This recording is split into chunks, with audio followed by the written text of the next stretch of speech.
Most people think toxic people are easy to spot. They picture someone loud, aggressive, obvious, but the most damaging ones never announce themselves. They arrive quietly, and by the time you feel the weight of them, you have already handed them the door key. Here's what almost nobody talks about. The reason toxic people are so hard to catch early is not because you were naive. It is because your brain was doing exactly what it was designed to do: respond to warmth. They always do one thing first. They make you feel chosen, not loved, not respected, chosen. There is a difference, and that difference is everything. The reason it works is simple.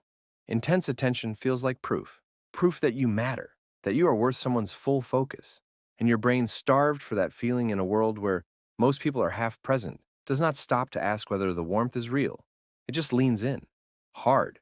Then they pull back.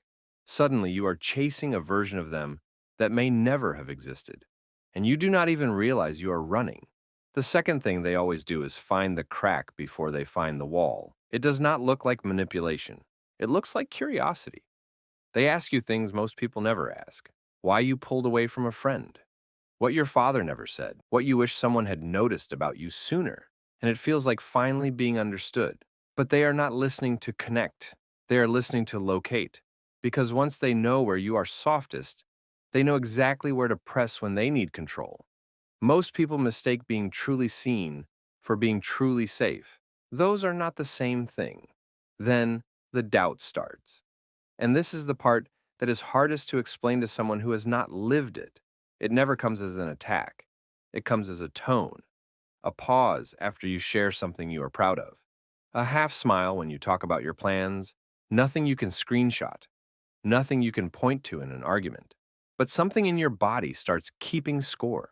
You stop trusting your own reaction. You start editing yourself before you speak. Not because they told you to, because somewhere along the way their silence became louder than your instincts. That is not confusion.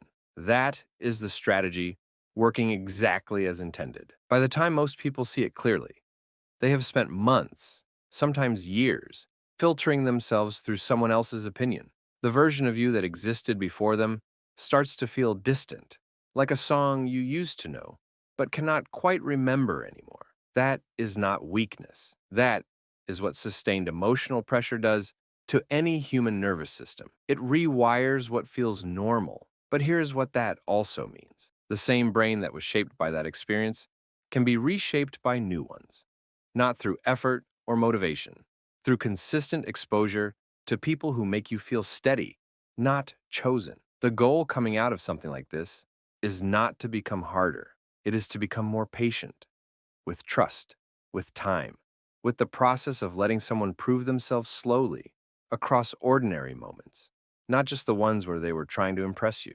Anyone can perform warmth for a season. Character shows up in the quiet, unremarkable one.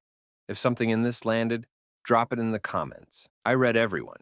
This channel exists for people learning to trust themselves again and protect that trust fiercely.